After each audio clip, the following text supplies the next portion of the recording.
Uljepšajte svoj svijet. Posjetite Svijet ljepote HR. Uljepšajte svoj svijet. Posjetite Svijet ljepote HR. U današnjoj emisiji Lifestyle TV-a gošća nam je hrvatska manekenka Iva Šarić. Bok Iva i dobro nam došla. Bok, hvala. Eto, reci nam kako je prošao prošli tjedan, imala si podosta posla, kako si to sve uspjela uskladiti? Prošli tjedan je bio taj Fashion Week koji je trajao 3 dana i ta 3 dana smo znači bili tamo u Bočarskom na probama, na frizuri, na šminci, revije, ovo ono, ali zapravo je prošlo skroz ok, malo druženja s curama i tako. Po cijele dane uglavnom po cijele dane, da, ali ok. Dobila si titulu najljepše manekenke Fashion Weeka. Kakvi su dojmovi? Pa ja sam sama bila skroz iznenađena, u šoku, tako da Znači nisi imala pojma?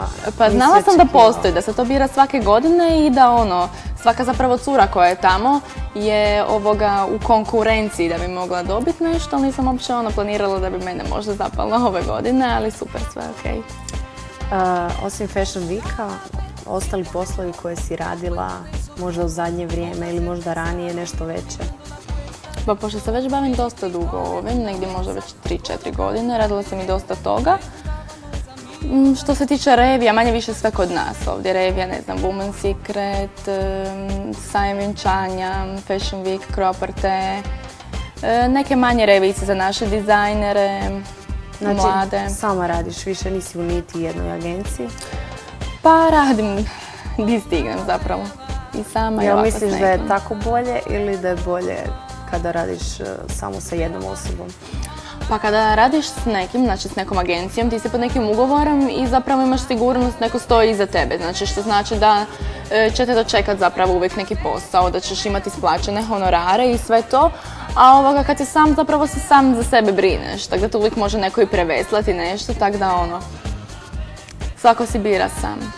Možeš li nam reći, ti si sad kao mlada manekenka, mladi model, kako ti gledaš na tu hrvatsku scenu? Što misliš o njoj? Pa dobro, prije nego što sam počela raditi, uopće me to nije niti zanimalo, tako da uopće nisam imala neko mišljenje. Ja sam počela relativno rano, s nekih 16-17 godina.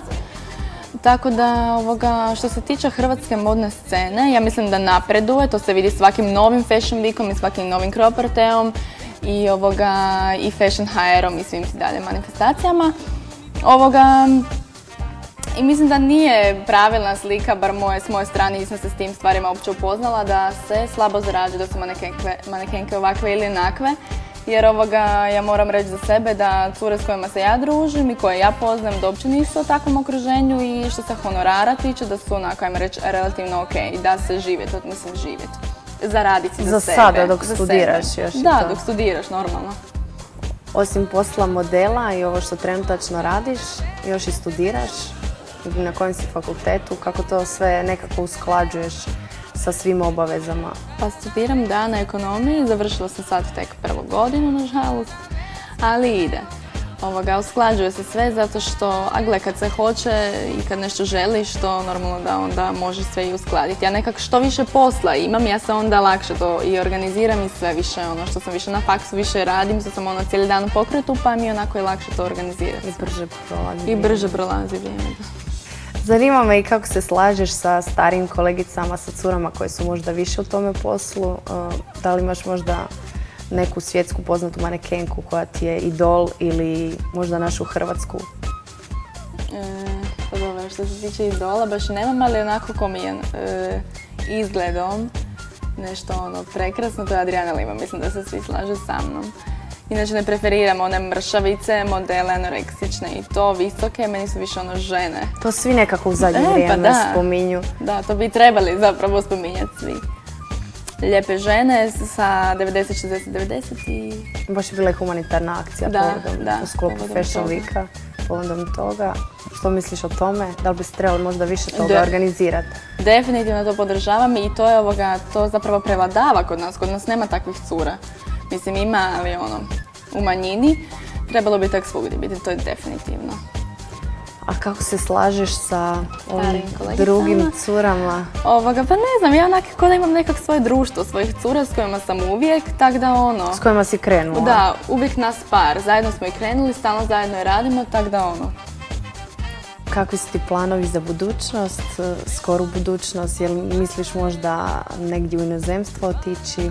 Ali prošle ljeto sam bila u Singapuru, snimala sam nešto, bila sam u Maleziji, snimala sam tamo isto nekakve kampanje, tak da ono, nikad ne znaš, može mi nešto letiti, ali ja ti ono, ako idem van, to je više odraditi neki posao, neko snimanje, a ne ono zaputit se van pa ostati tamo, tražiti poslove i to. A što se tiče odmora?